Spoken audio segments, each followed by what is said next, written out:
Thank you. Thank you for being here. Thank you for coming so far and making such a sacrifice. And I promise you that this will be a good time together. I'll make this worth your while. We are living in a very interesting economic time today, perhaps the most difficult and challenging economic time of our history. And this has always been a challenge for us as salespeople, is to sell against entrenched competition. So I'm going to give you some ideas today that I have shared with many people that have enabled them to double and triple their income. How many people here would like to double their income? If I can show you how, will you give it a try? Say yes. Yeah, okay. Well, I will give you several ideas that other people have used to double their income as we go along.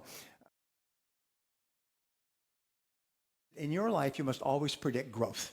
You must always predict that things are going to grow. And you must always work as though things are going to grow, because it is your attitude more than anything else that will determine your level of success. Even when the economy is going down, some people and some companies are doing well. Others are not, because sometimes they believe, well, the economy is bad, so we have to cut back and we have to reduce our activities. And others simply respond by becoming more busy and more aggressive. And that's very important for you and I. Well, many years ago when I started off, I did not graduate from high school, and I could only get laboring jobs. And my first laboring job was washing dishes in the back of a small hotel. And over time, I worked in construction, and I worked in factories and sawmills. I know a lot about sawmills. I worked on farms and ranches, and I worked on a ship in the North Atlantic. When I was 23 years old, I was working on a farm and sleeping on the hay in the farmer's barn. At the end of the harvest, I was uneducated, I was unskilled, and I was once more unemployed. And when I could no longer find a laboring job, like you, I got into sales. Sales is the ultimate default job in our society. Nobody goes forward into sales as we fall back into sales when nothing else is working. And sometimes your friends say, when are you going to get a real job? Because some people don't believe that sales is a real job. However, the 80-20 rule applies.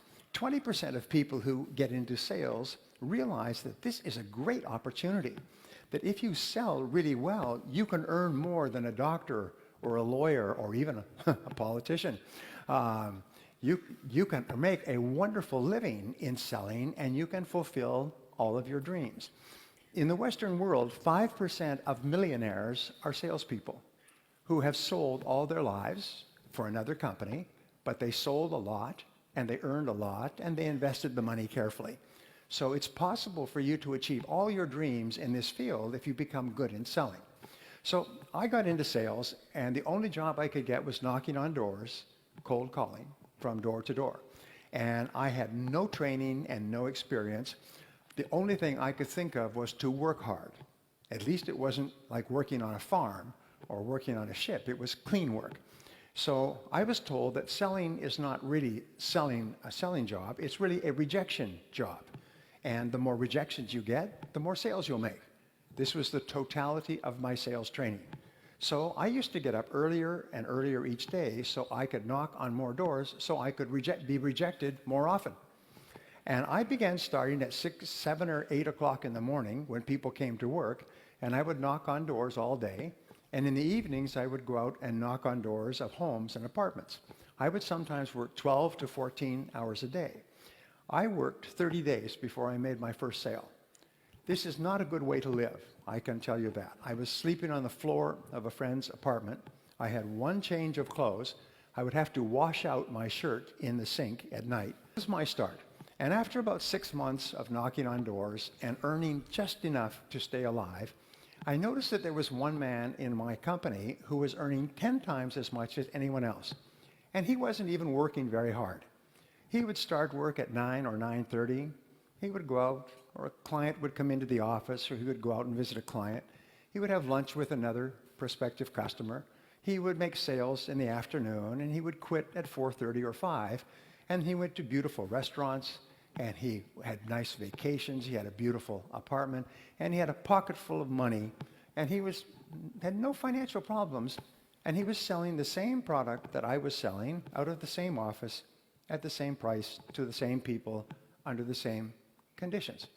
So I did something, about 6 months later, I did something that changed my life. I still recall, this changed my life. In your lifetime, by the way, you have experiences. And it's usually an idea or a concept. Something happens and your life goes in a different direction.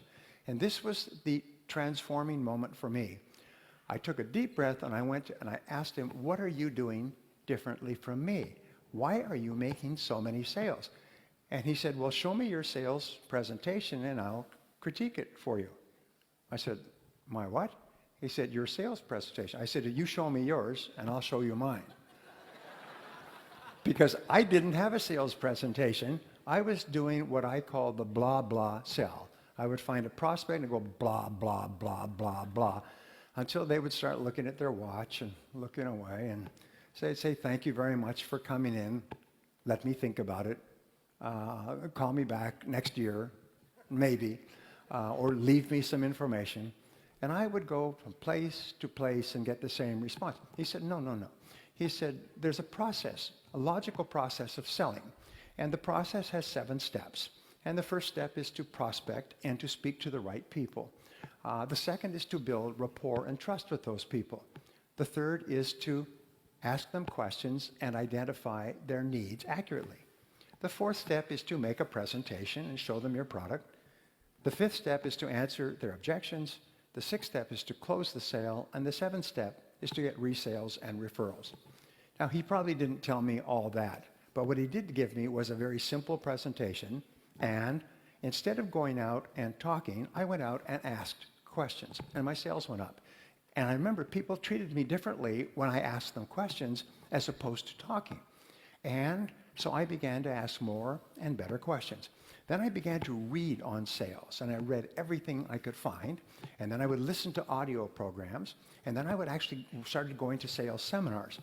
And I did 2 things which really had a profound effect on my career. Number one is when I heard a new thing, I would immediately try it out. I noticed that many other people heard the same things, but they took no action. They wouldn't take any action at all, whereas when I heard something new, I would run out and I would try it out quickly. Number 2 thing that I learned is that nothing works. Even the best ideas don't work. At least they don't work the first time. And sometimes they don't work the first 5 times or the first 10 times. So I made a resolution that if I heard a good idea, I would try it 5 or 10 times before I passed judgment. 10% of people think about what they want and how to get it most of the time. They think about what they want and how to get it. So I'm going to give you a simple word that you can use for the rest of your career, which will double your income. And the word is how. Say how. Okay. From now on, whenever you have a goal, the only question you ask is how. Whenever you have a problem to solve, the only question you ask is how. If you have an obstacle to overcome, the only question you ask is how. Now, the wonderful thing about the word how is that it triggers ideas, and the ideas are all for actions that you can take immediately. And when you take those ideas, you start to get feedback, which enables you to correct your course and take even better steps to achieve your goals. So the average person, when they have a problem, complains and blames other people about the problem. Top people, when they have a problem or goal, they simply say, how can I achieve this goal? And they try this, and they try that, and they try something else, but it never occurs to them that they will not eventually be successful.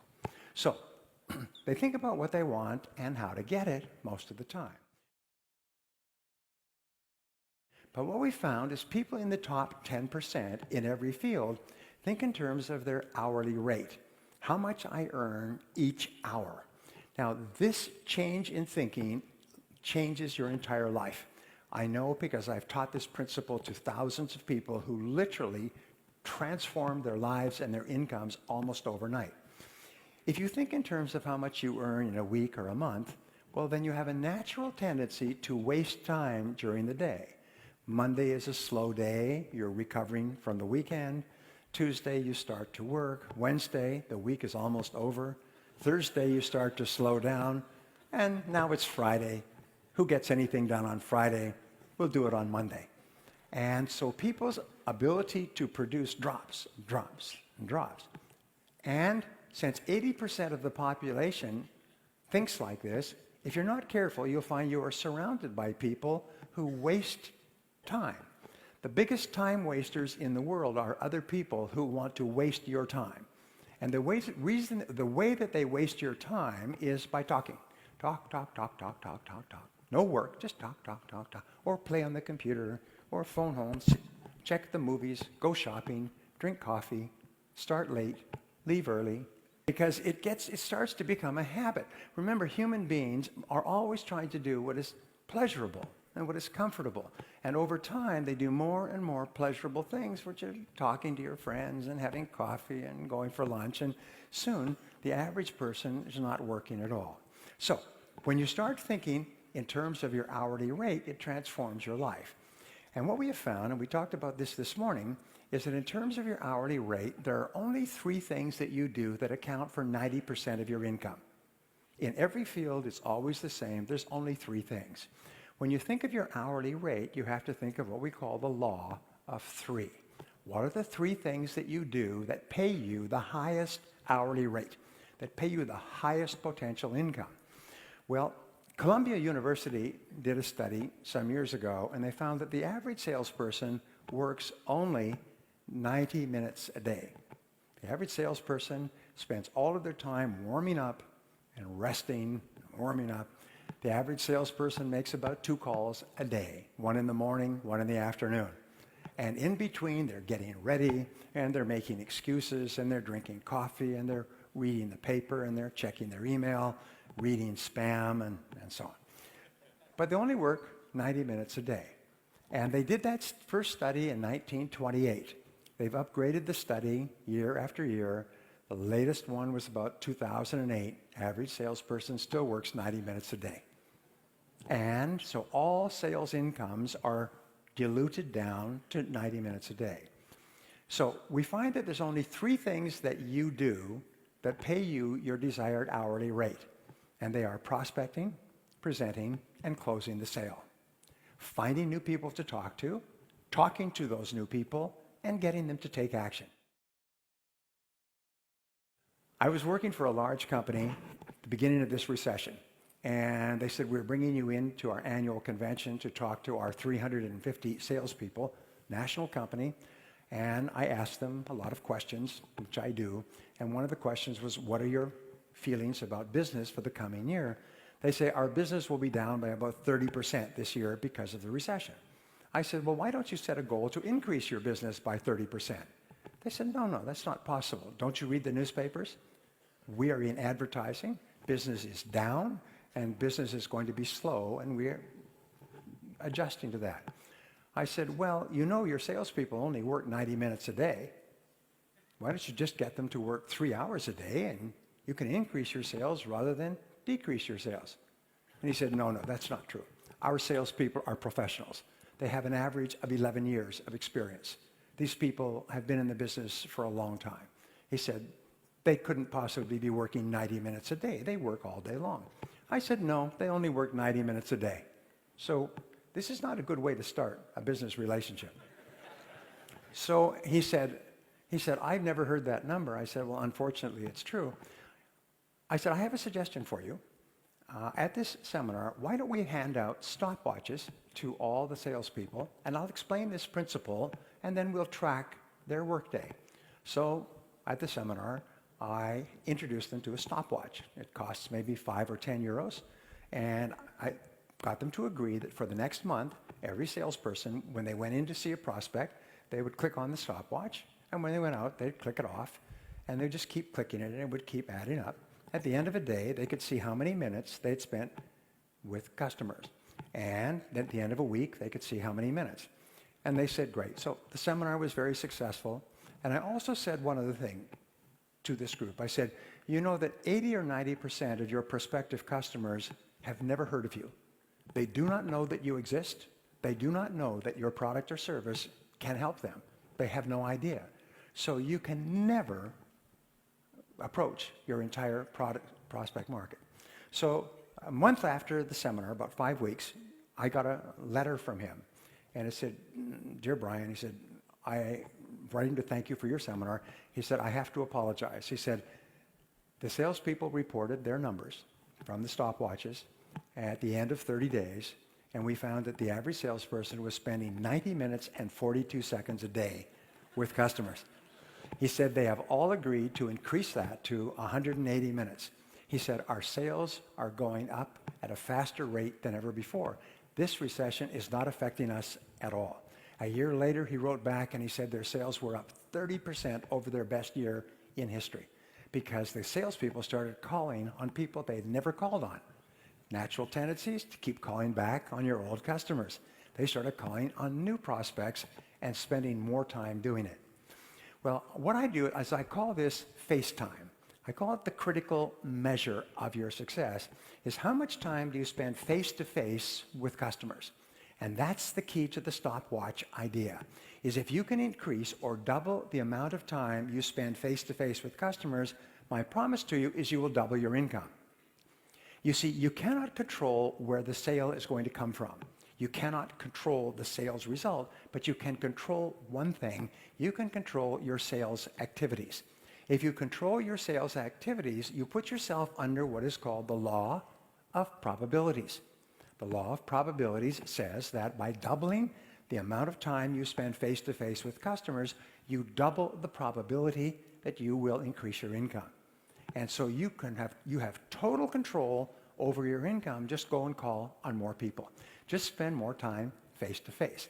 If somebody calls you in the office, they should never be able to find you in the office. Do you know why? Because there's no customers in the office. The customers are outside the office. I have a good friend. His name is Frank Pasetta. And Frank Pasetta started off as a junior salesman with Xerox many years ago. And he was a very good salesman, and he wanted to be a manager.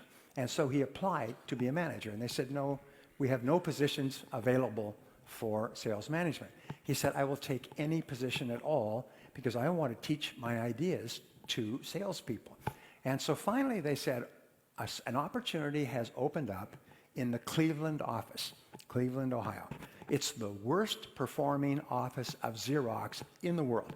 Of 2,000 offices, it is the lowest performing office in a major city. So if you will move, and he lived in California, nice place to live. If you will move to Cleveland, which is called, in English, it's called the mistake on the lake. It's an old industrial town on Lake Superior. They call it the mistake on the lake. If you will move there, we will make you a manager. So he said, "I'll do it." So he packed up his family, drove across country, and there was a notice that the new manager was going to be in the office, and he wanted to hold a sales meeting at 8 o'clock Monday morning. So 8 o'clock Monday morning, he is there waiting, and one or two salespeople of 32 altogether came into the office, and then one or two more, and they're smoking cigarettes and drinking coffee. And by 8:30, the sales team was there, and they've destroyed every sales manager they've ever had, and this was just what we call raw meat, because they were going to destroy him as well. So he said, "Ladies and gentlemen," he said, "thank you for being here. I am your new sales manager, and I want to ask you a question. What is it that you don't see in this office?" And so they looked around, maybe he'd taken a painting off the wall or something. They said, "We give up." He said, "You don't see any customers, and you are salespeople, and your job is to be with customers. You have leads. Now go out and see customers. This sales meeting is over. Everyone out, out, out." And he herded them out like cattle, herded them out the door. I know, because a friend of mine who was in this office at that time told me that this story is perfectly true, and he wrote about it in his book. So they were all out, and they went out to the hallway, and they said, "What do we do now?" They're not used to spending much time with customers, so they said, "Well, let's go across the street and have some more coffee." And some of them said, well, I think since I'm already out, I'll go and call on customers. So the next day, they came back, and he had announced there would be a sales meeting every morning at 8 o'clock. The next morning, they came back. This time, they were a little bit more punctual. And they came in, and all the desks and chairs were gone. He'd had a moving company come the night before and move them all away. And so they were standing up. And he said, now, you notice there's no desks or chairs. Yeah, so we're going to have our sales meetings standing up. Over here, there's 3 offices which have locks on them with desks and chairs. So if any of you bring a customer in to talk to, you can sit in one of these offices. But since you won't be spending any time in the office anymore, you won't need a place to sit. And this sales meeting is now over, so out, go and call on customer. Well, this was his strategy. In the next 30 days, of the 32 salespeople, 12 quit. They told him that he should go and multiply by himself. And the others, though, started to make more sales. And since they're highly commissioned, they started to make more and more sales, and they started to get really motivated by making sales. And then he began to have a sales training lesson every morning, and talk to people and work with people and go out with people and come back in with people, and the sales went up. Within a year, within 1 year, it was in the top 500 offices in Xerox. Within 2 years, it was the #1 office in Xerox. The salespeople in that office were earning more per person than any other office in Xerox worldwide. People who worked with him, who I have met, still talk about those being the great days. And the only strategy was forcing salespeople to go out and spend more time face-to-face with customers. And you can do that yourself. You can be your own sales manager and use the one infallible, totally controllable strategy in the world: spend more face time. Human beings are very much, they have what is called a cybernetic guidance mechanism, like a guided missile. A guided missile is fired at the target, and even if the target moves, the missile takes feedback and adjusts its course and hits the target. You have a cybernetic mechanism where you are learning. You are a learning machine. The more activities you engage in, the faster you learn. And pretty soon you become so smart that you can hit the target almost every time. I've worked with people, great stories, who are making 1 sale out of 10. That means that they were getting rejected 9 out of 10 times, but they kept on, kept on. When they learned proper sales techniques, they started to make 2 sales out of 10, 3 sales out of 10, 4 sales, 5. One gentleman in my course came back the following year. He was making 9 sales out of every 10 calls. His income went up several hundred%. He went from living in a small house to living in a large house. He'd been in sales for about 12 years before he learned how to sell professionally, and his sales exploded, because you can't get worse at selling by doing it. You can increase the percentages, but the way you do it is you collect more no's. So your job now is to see how many no's you can collect each day. Just be polite, be friendly, be charming, as you already are, I'm sure, and just collect no's all the time. The more no's you get, the more successful you'll be. I taught this to a company recently, and they were using telemarketers. And they would start at about 8:30 in the morning, telemarketing, but the telemarketers would get burned out. Most telemarketing shifts are only 3 or 4 hours, because telemarketers get burned out psychologically from all the rejection they get. So they put in a little contest. They had a gift certificate for lunch, and whoever got 10 no's first in the morning, after they started, would get a free lunch paid for by the company. But nobody could start until 8:30. So they'd wait. At 8:30, they'd go ding. Everybody would start dialing. Oh. And they would start dialing and get as many no's as they can. And finally, one person would get 10 no's. Usually took 20 or 30 minutes, and he'd ring a bell, ding, contest's over. He would win this prize. And then somebody else would come back and say, well, I would have won, but somebody wanted to buy. And it took up all my time. And after that, they would laugh all day long, and they would start to work whole 8-hour shifts. All their incomes tripled, quadrupled, because the no motivated them. When they heard the word no, they would laugh. and it's one of the most important studies that I've seen. I want to pass this on to you because it's a guarantee to double your income or more. What they found is they studied people who, over the course of their careers, had moved up to the top and become the presidents of major businesses, the biggest businesses in the world. And they asked, why are these people so successful when they started off with many thousands of people? About 1.5% of the population graduates from university and starts in the workforce each year. So at the beginning of each year, they line up like a marathon, and everybody's starting work for the first time, and then the race is on. And then over the years, some people get way ahead in the financial race, the majority stay in the middle, and a lot of people fall behind. So they went back and they studied the life career of these people to find out how these people got to the top. By the way, one of the most important things we do in life is study successful people and find out how they got there so we can follow their tracks.